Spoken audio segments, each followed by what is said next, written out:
Good afternoon, everybody. This is Diggs. It's another beautiful day out here in the Pacific Northwest. Today, we're going to be talking about my channel and the community and giving kind of a one-year perspective overlook of this. We've done these videos before, and it's been a lot of fun. It's really fun reflecting on them and kind of seeing where we're going to go. So today, you're going to find out kind of what I think our channel is really good at, what the successes are, what I'm personally working on, where I want the channel to go, and we'll be addressing some misconceptions about my channel, misconceptions about me, and yeah, we'll go from there. So we have a lot to talk about, and this is going to be a pretty long video. First, just thank you for 1 year of watching me.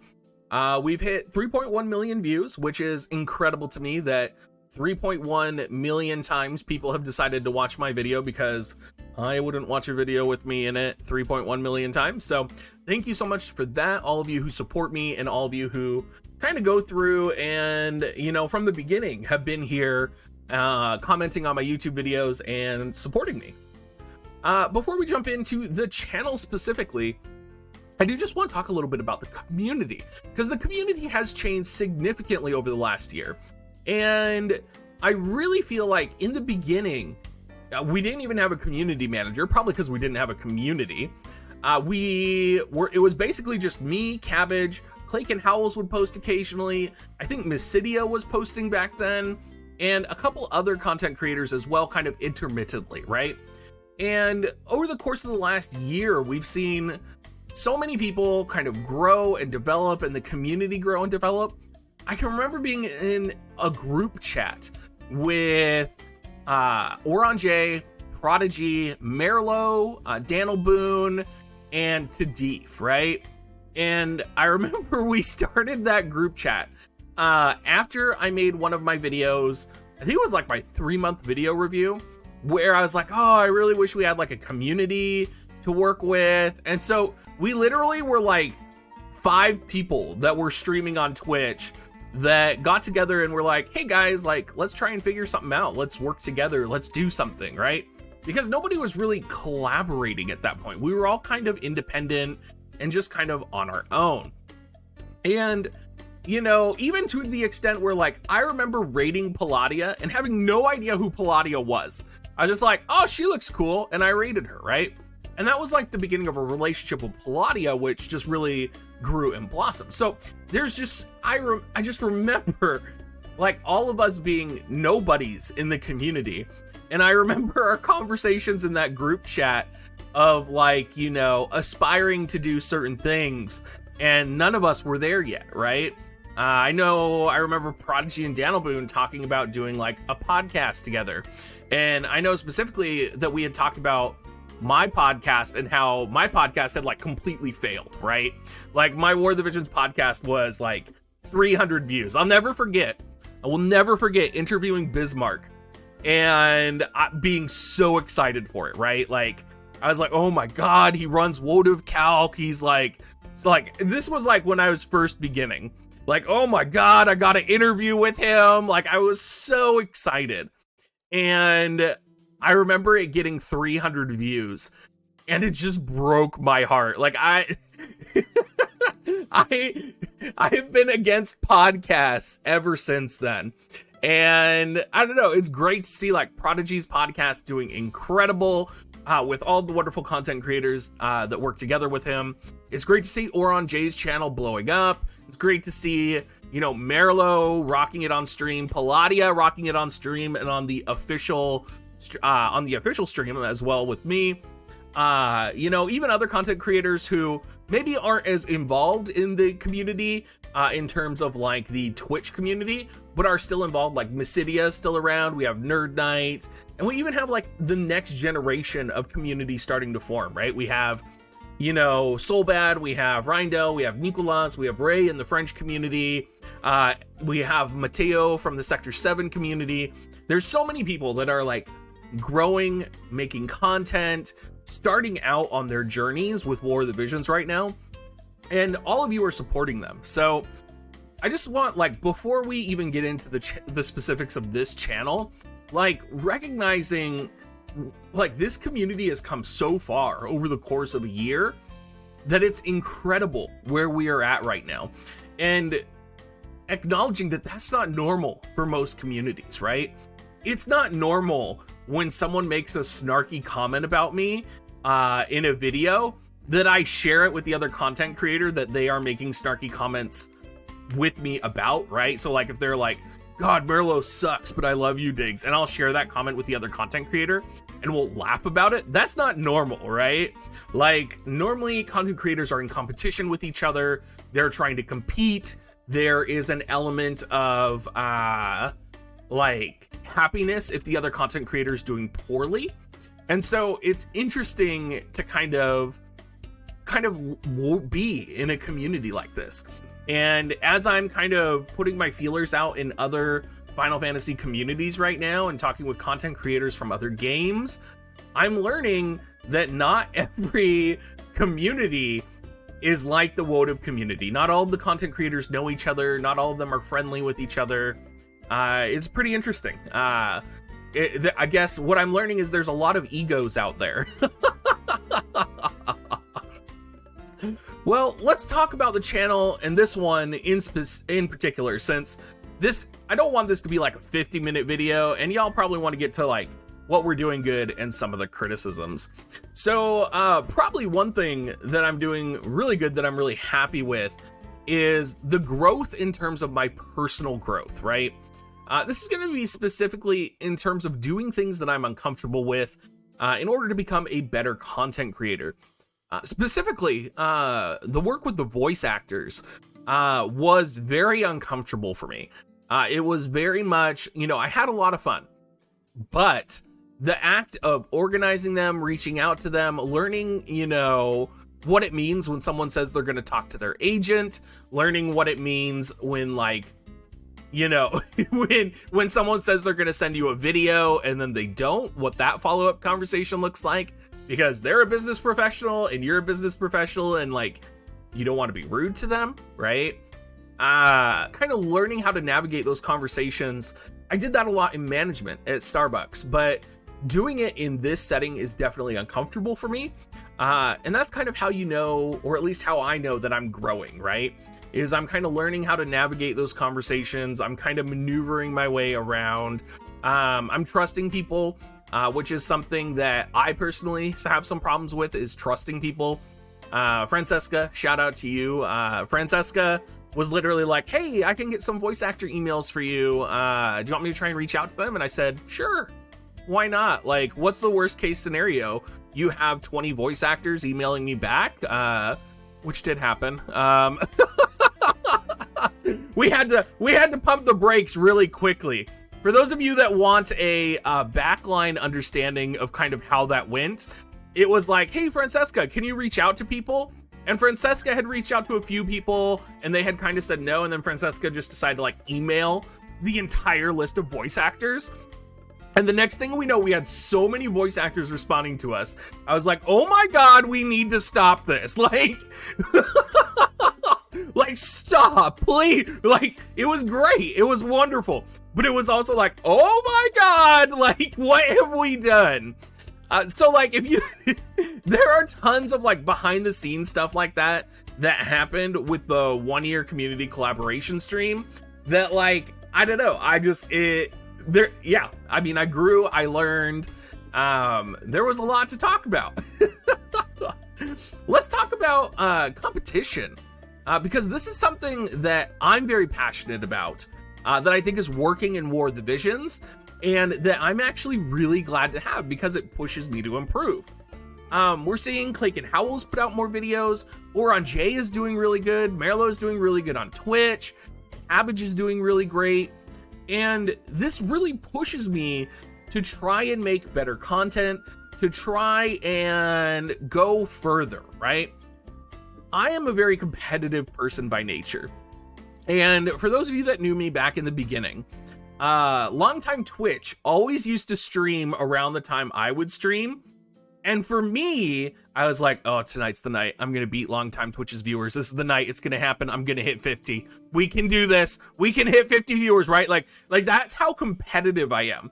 And I love it and I enjoy it. And I always tell people that I want them to stream against me, because when you're like, there's a lot of people who think if they're streaming against me, it's discourteous or I'm going to be frustrated, right?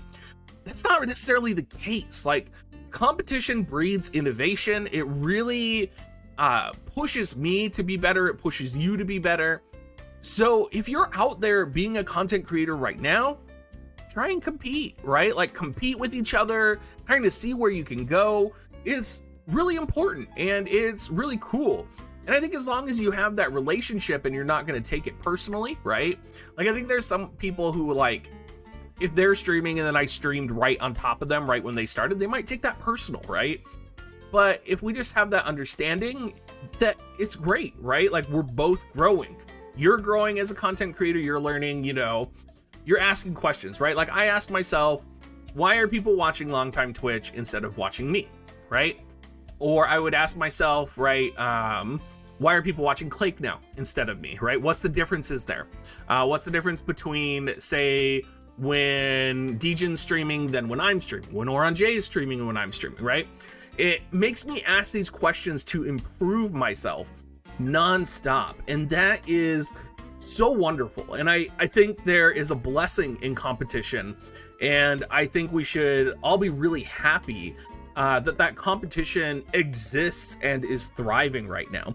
If you think, you know, like, oh, like, yes, we're all friends, right? Like, I just got done talking about how the community is all friends, but you can also learn and grow from each other by competing, right? Like, you think about rivals, right?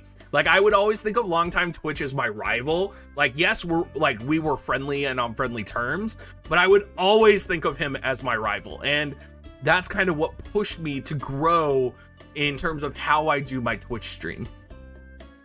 We talked about Discord on my 6-month stream, and we talked about making our Discord more engaging, trying to talk people more in there. And I would say our Discord has become more engaging. I think it's become a Discord where people will congregate, people will talk. There's kind of a little Discord community. Degenerates, I'm looking at you. But I think we've actually had some success in making our Discord more accessible and a little bit more fun.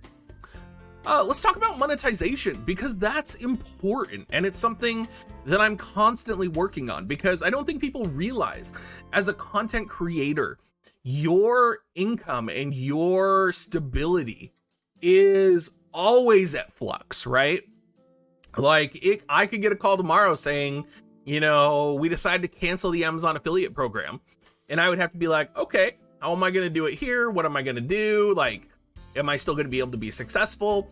So working on my monetization, getting different angles is always something that I'm working on. I'm looking at getting sponsors. I'm looking at getting merchandise when we hit 10K subs.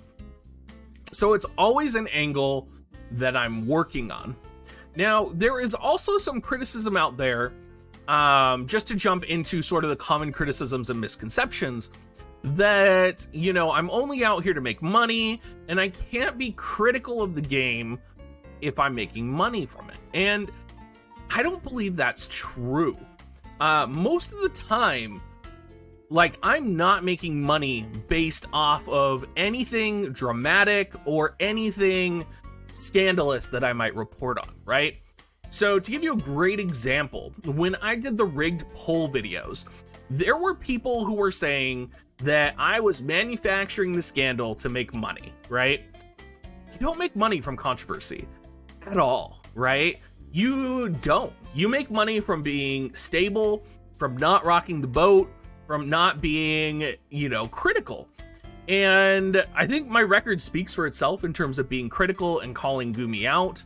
I've made multiple videos, which everyone has been sure to dislike, because I'm wrong all the time. But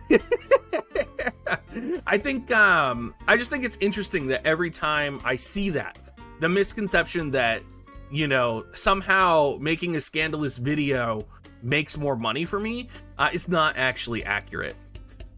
What am I working on? I'm working on my tone and my appearance. A lot of the times people are used to happy-go-lucky digs, right? Especially if you see me on stream, I'm a little bit unrestrained, I'm a little laid back, I'm a little wild.